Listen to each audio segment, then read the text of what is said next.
어제 방송 시간이 길어 4월 7일 열릴 재보궐 선거와 관련한 2개 사건만 방송으로 전해드렸는데요. 오늘은 하이라이트 방송 대신 보너스 방송으로 드라마의 역사 왜곡 논란을 박철인 활동가가 이야기합니다. 다음 이야기로 넘어가겠습니다. 오늘의 마지막 이야기인데요. 마지막 이야기는 선거 보도 이야기는 아니고요. 드라마 이야기를 좀 해보려고 합니다. 체린 활동가는 드라마 좀 챙겨봐요? 제가 하도 펜트하우스 얘기를 많이 해서 주변 사람들이 네. 한번 봤어요. 어때요? 재밌더라고요. 아, 그래요? 그런 얘기를 해도 될까요? 재미를 느꼈으면 재미는 있는데 사실 그 극중 인물들이 전혀 이해가 안 되고 뭔가 눈길을 끌기 위한 억지 설정을 많이 넣은 것 같아서 그 다음 편을 보고 싶다는 생각은 저는 들지는 않더라고요. 또 그래요? 제 친구들 말로는 이 드라마는 이해하려고 하지 마라. 저도 안 보거든요. 저도 안 보는데 하도 이게 인기가 많은 드라마니까 주변에서 항상 야, 이해하려고 하지 마. 그냥 몸을 실어. 드라마를 보는 동안 몸을 실어 얘기하긴 하는데 저는 최근에 그 옛날 드라마, 완전 옛날은 아니고 몇 년 전 드라마인데 멜로가 체질이라는 저 봤어요. 봤어요? 재밌더라고요. 우연히 넷플릭스에서. 맞아요. 네. 좋아해요. 좋아해요? 네. 네. 제가 그래서 요즘 그거 하나 보고 있고 최근에 또 챙겨본 게 저는 추리 좋아하거든요. 저는 그 줄임말이 있는데 추미스. 전 추미스를 좋아해요. 추리 미스터리 스릴러. 그래가지고 최근에 JTBC 괴물 그거랑 TVN 마우스 뭐 이런 거 좀 챙겨보고 있는데 뭐 여튼 드라마 이야기 오늘 왜 했냐면 SBS 펜트하우스를 저희가 최근에 한번 비판하면서 다뤘던 적이 있거든요. 펜트하우스 얘기는 아니고요. 뭐 또 재밌게 보셨다고 하니까. 아니요, 이제 안 봐요. 한 해 보고 안 봐요. 한 해 보고 안 본다. 네. 오늘 펜트하우스 얘기는 아니지만 SBS 드라마 얘기를 좀 한번 해보려고 합니다. 바로 2회 만에 폐지를 한 조선 구마사라는 드라마인데요. 2회 만에 폐지를 했다라는 거는 한국 드라마 역사상에서 굉장히 찾아보기 힘든 일인 것 같은데 무슨 일이에요? 저도 처음 보는 사례인데 그 이유는 역사 왜곡 논란 때문에 2회 만에 폐지가 된 건데요. 네. 그러니까 그만큼 역사 왜곡에 대한 대중들의 분노가 상당히 컸어요. 국민청원까지 올라왔는데 네. 제가 오늘 아침 한 7시쯤에 해보니까 23만 명이더라고요. 20만 명 돌파했네요. 그렇죠. 조선 구마사가 뭐가 그렇게 문제였냐 살펴보면요. 그러니까 중국의 소품이 상당히 많았어요. 그거를 문제 삼은 시청자들이 상당히 많았는데 구체적으로 살펴보면 일단 충녕대군 세종이 이제 왕이 되기 전에 이제 한 사제를 기생집에 데려가서 음식을 제공하는 장면이 있어요. 사제라고 하면 그 가톨릭 사제 말씀하시는 거죠? 데려갔는데 이제 그 술상에 뭐 중국식 만두가 있었고 그다음에 사킨 오리알로 만든 피단이라는 중국 음식이 그런 있었고요. 음식이 있어요? 그리고 뭐 월병 이런 게 있었고 그다음에 중국 술병 이런 게 있었다고 해요. 그거 외에도 뭐 거기 등장하는 무녀가 중국풍의 복식을 하고 있다거나 아니면 조선의 궁궐인데 이제 중국 느낌으로 붉은색으로 이렇게 도배가 되어 있다거나 그리고 극중 군사들이 사용하는 검이 중국식 검이었다.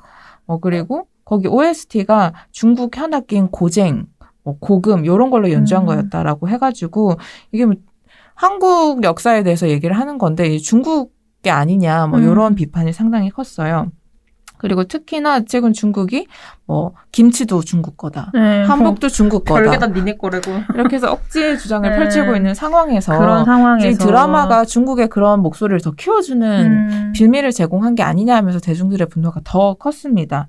그리고 역사 왜곡도 있었는데요. 그러니까 세종에 대한 왜곡된 묘사가 있었다는 건데 이제 충녕대군이 그 사제들한테 음식을 제공을 할 때 이제 6대조인 목조께서도 기생 때문에 야반 도주하셨던 분이다. 그 피가 어디 가겠느냐라는 대사를 했어요. 그러니까 여기서 그 목조라는 사람이 누구냐면 이성계의 고조부입니다. 그러니까 세종의 이제 조상이라고 할 수 있죠. 그래서 조상을 뭔가 비하하는 모습으로 대사를 만들었는데 뭐 역사학자들이 얘기를 하는 바를 살펴보면은 세종대왕은 훈민정음 창제 이후에 용비어천가를 통해서도 자기 조상들에 대해서 뭔가 되게 공덕을 찬양한 인물인데 저런 말을 했을 리가 없다라는 이런 지적도 있었고요. 그 외에 뭐 태종을 폭군으로 묘사를 했다거나 그런 부분에 대해서도 뭐 고증과 좀 맞지 않는 부분이 있다. 그래서 왜곡된 측면이 있다라는 논란이 일어서 그런 것들까지 합쳐서 대중들의 분노가 상당히 컸고 이제 광고주들도 이제 광고 협찬을 철회를 하면서 이렇게 폐지를 하게 된 걸로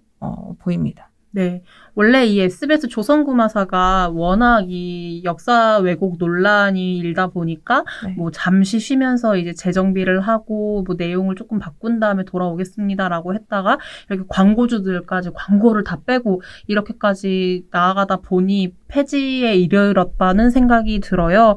뭐 광고주들이 광고를 뺀다는 건 정말 쉽지 않은 일인데 이런 일이 벌어졌다는 것만큼 시청자들의 분노가 엄청났다면 어찌 보면 이 드라마가 분명히 영린을 건드렸다라는 생각이 들기도 하는데요.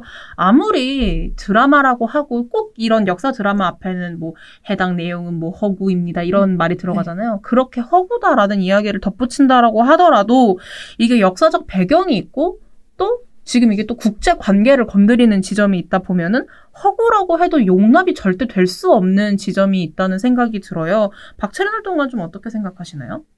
저는 이게 아까 국제관계 말씀하셨잖아요. 네. 그래서 중국과 연관돼서 좀 대중들이 더 분노가 컸던 것 같은데 이게 이번이 처음이 아니고요. 이런 중국과 관련된 드라마 논란이 이전에도 꽤 많이 있었어요. 네.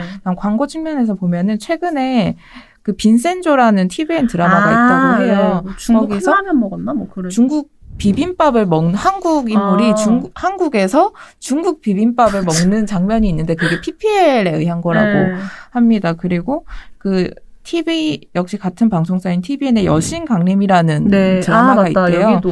여기서 되게 황당한 게 한국 편의점에 들어가서 인스턴트 허거를 먹는 장면이 나온대요. 그리고 이제 그냥 한국을 걸어가고 있는데 그 버스 정류 광고판에 중국어 포스터가 붙여져 있다거나 그 중국 자본이 좀 들어갔나? 그렇죠. 그래서 그게 중국 PPL 때문에 그런 게 들어간 건데 한국 그 시청자 입장에서 되게 뜬금없고 그렇죠. 우리가 편의점 가서 허거를 먹지도 않는데 본 적 있어요? 없어요. 저 편의점에서 중국식 허거 본 적 없는데. 네. 무리한 설정에다가 그다음에 중국에 대한 반감이 좀 있다 보니까 그런 부분이 약간 폭발력 있게 작용을 한 것 같고요. 그리고 이제 역사적인 측면을 보면은 조선 구마사 같은 경우에는 이제 그 안일한 역사의식 드라마 업계에 안일한 역사의식이 계속 쌓여 있다가 이제 조선 구마사를 폭발한 걸로 보이는데 이제 조선 구마사를 쓴 사람이 박계옥 작가라는 분인데 이분의 전작이 철인왕후라는 드라마예요. 이것도 문제가 많은 작품이었어요. 네. 철인왕후라는 드라마의 원작자가 중국 사람인데 그 사람이 중국 작가가 자신의 과거 다른 작품에서 혐한과 관련된 발언을 많이 대사에 넣었어가지고 논란이 됐었다고 해요. 그래서 철인왕후 때도 사람들이 막 이거는 안 된다, 뭐, 방영하지 마라라는 비판이 있었는데 사실 시청률이 높고 하다 보니까 그런 항의하는 목소리는 거의 묵살되다시피 했습니다. 그래서 이런 일련의 흐름에 대해서 이제 조재희 영화 평론가는 뭐라고 했냐면 고증 같은 거 왜 따지냐, 재밌으면 그만이지 하던 분들의 무신경함이 단연간 쌓여서 결국 조선 구마사로 이어진 것이다 라고 지적을 했는데 저는 이 지적이 맞지 않나 하는 생각이 들더라고요. 저도 처음에 이 조선 구마사 논란에 크게 관심을 갖지 않았어요. 왜냐하면 뭐 다큐도 아니고 드라마가 그리고 매번 역사 드라마가 방송될 때마다 논란이 있어 왔기 때문에 저는 상상력 측면에서 좀 허용될 수 있는 범위가 아닐까라고 생각을 했는데 이제 봄빛날의 활동가가 이거는 한번 살펴봐야 되겠다라고 해서 저도 이렇게 심각한 수준이구나. 뭐 국제관계에 문제가 될 수도 있겠다. 그리고 특히나 드라마가 해외로 많이 수출되다 보니까 영향력이 커지다 보니까 이런 부분도 좀 조심해야 되겠구나. 저도 공부할 기회가 됐습니다. 네. 오늘 실은 뭐 SBS의 조선 구마사라는 드라마는 이제 2회 만에 폐지가 결정돼서 어떻게 보면 뭐 끝난 사건이다라고 생각하실 수도 있겠는데 또 하나 이야기를 해봐야 될 드라마가 있어서 오늘 이 주제를 가져오게 된 겁니다. 아직 시작은 하지 않은 드라마지만 논란이 되고 있는 JTBC 드라마 설광화입니다. 이것도 촬영분 전면을 폐기하고 드라마 폐지를 하라는 국민청원이 제가 지난주 금요일에 확인했을 때 16만 명을 넘었더라고요. 그런데 이건 또 무슨 내용이길래 시민들이 이렇게 분노하는 거죠?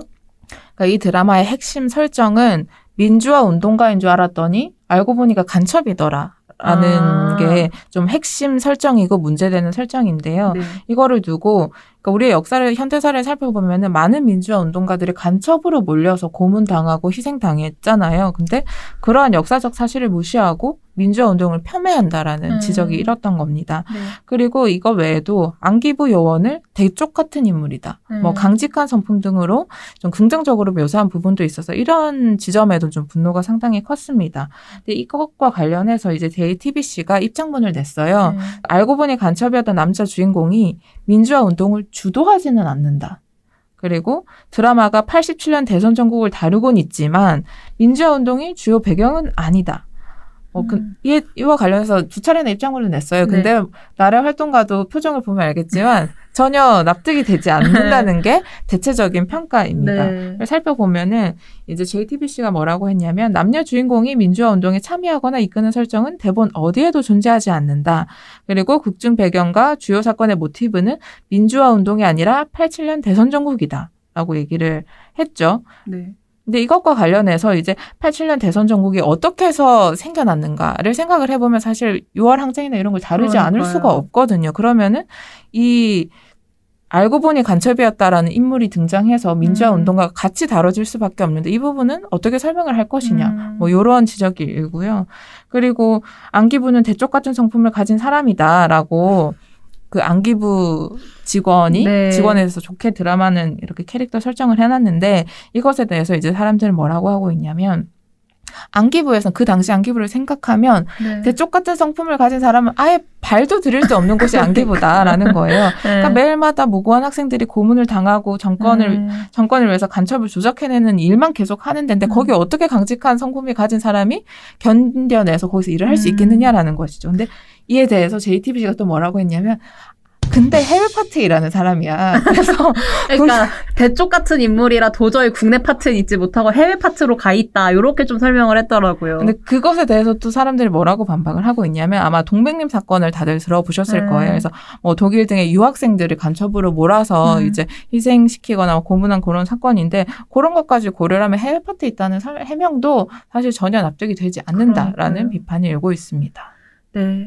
이거 실은 제가 굉장한 문제의식을 좀 느끼고, 저는, 그러니까 이해가 되지 않는 거예요. 80년대에 대선 전국을 다루고 플러스로 안기부 얘기가 나오는데, 어떻게 민주화운동 얘기를 아예 안 다룬다는 말을 하는 거지? 또 그리고 굉장히 이들의 입장에서 보자면 공교롭게도 당시 민주화운동을 또 이제 앞장섰던 주인공의 이름과 여자 주인공 네, 이름이 맞아요. 같아요. 영초라는 이름이 같기도 하고.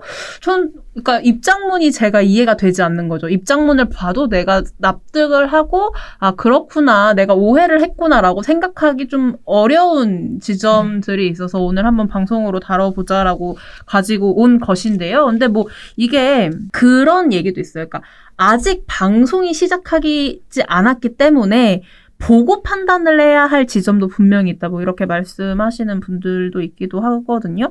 제가 이거를 좀 이렇게 회의적으로 앞서 말했다시피 전 좀 회의적으로 봤어요. 전 좀 회의적으로 보고 이 드라마가 방영을 하는 것이 맞을 것인가? 라는 생각이 드는 거예요.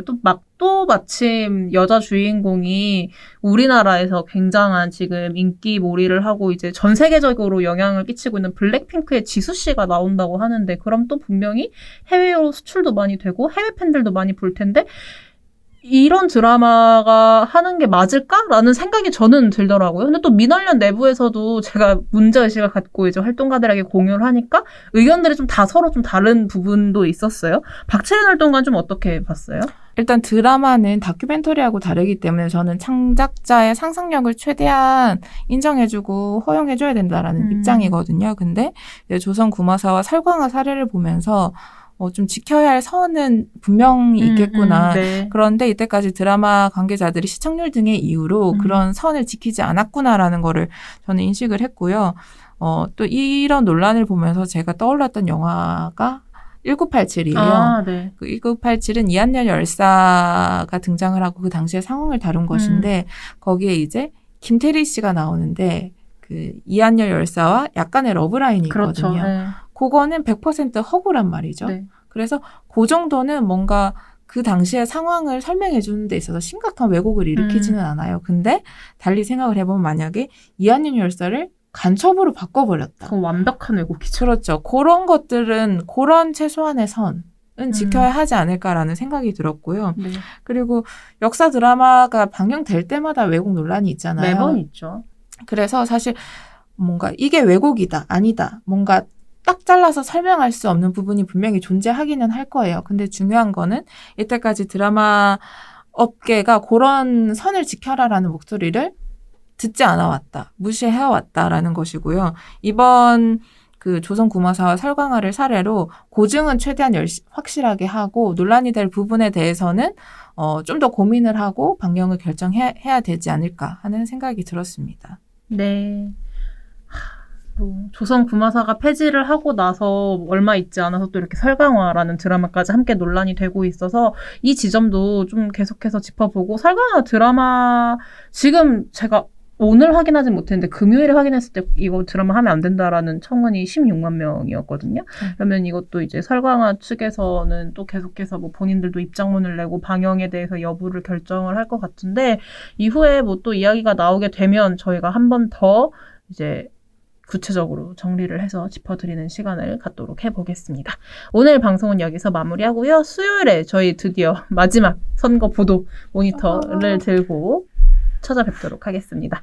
미날련의 미디어 탈곡기는 내일도 열심히 털어드리겠습니다. 탈탈탈 안녕.